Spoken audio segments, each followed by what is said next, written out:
Part 2. And just keeps pretending that there's nothing like it. The choice shouldn't, like I said, like it's somehow a free choice when you're not allowed to do it your way. So because he's willing to jump off a building and that's the way he would choose to die, he assumes that I should die his way. No, not at all. I never said anything like it. You either do not listen or deliberately paint me as this evil, oppressive, faithful source. I am faithful, but not oppressive. I'm just sharing my views. That's all.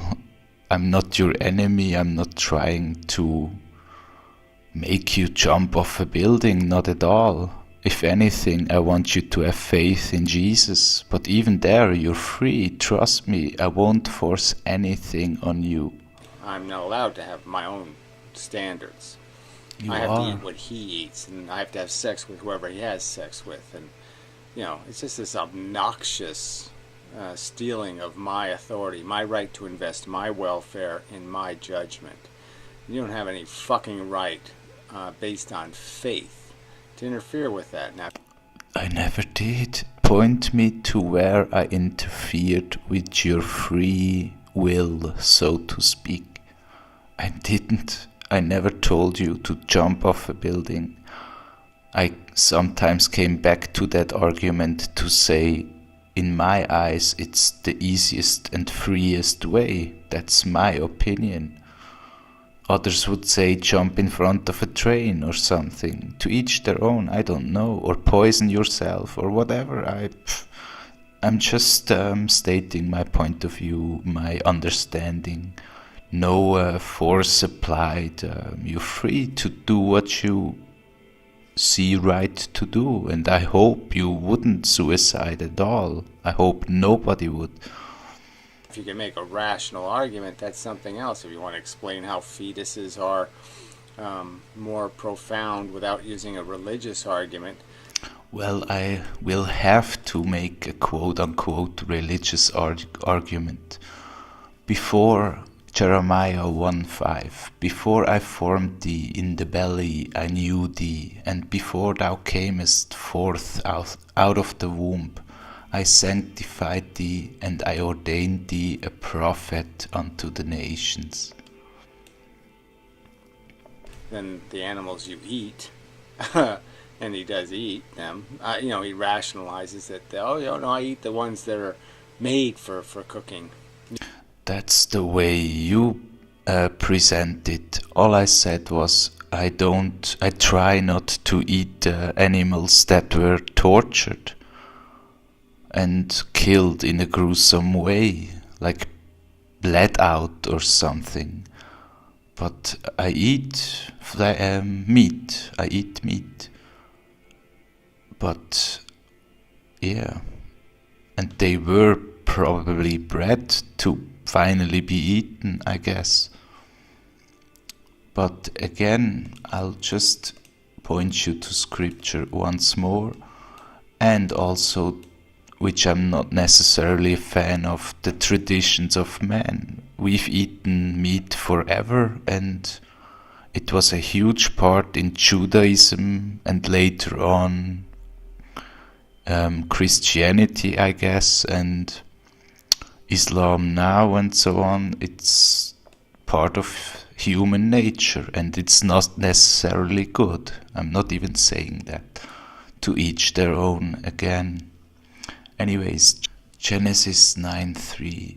Every moving thing that liveth shall be meat for you, even as the green herb I have given you all things.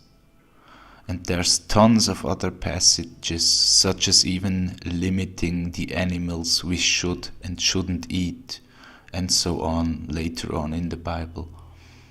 So meat has been a part of humanity forever, and to each their own. I hope you won't impose your non-meat eating as I won't impose my eat-meating or my preferred way of suicide or anything.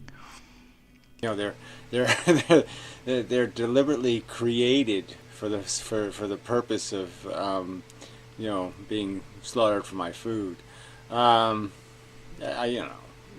Engineered to be slaves to your appetite. Fuck you. God bless you. So again, there's no rational arguments. It's just his faith is allowed to trump my intelligence, and I say. I'm not trying to trump anything. I'm sharing my point of view. I'm not enforcing you to anything. Don't you see? We're just arguing over the internet even. Both sharing our view. There's no force at hand here. I'm not holding a gun to your face or anything. Chill out, man. Fuck you. God bless you, man. Period. You obnoxious. Period. Obnoxious fascist. That's because you don't see what I'm saying. I'm not oppressing you at all. I hope. I don't know. Maybe I am. Point me to it, please do. Yeah. Anyway, so then, it's all these silly religious things. Okay, so he sent his son. Okay, and then he thinks this God sending his son is doing something, right? To do something. And what did he do? Did he get leprosy and show us what it's like? That's no problem. Like leprosy's easy. I mean, if Jesus came here and got leprosy, okay, and lived 10 years with leprosy and then died of leprosy, hey, that might be impressive, right? Or if Jesus came here and died of cancer, let him get some, tumors and, maybe even have his leg amputated. That might be impressive.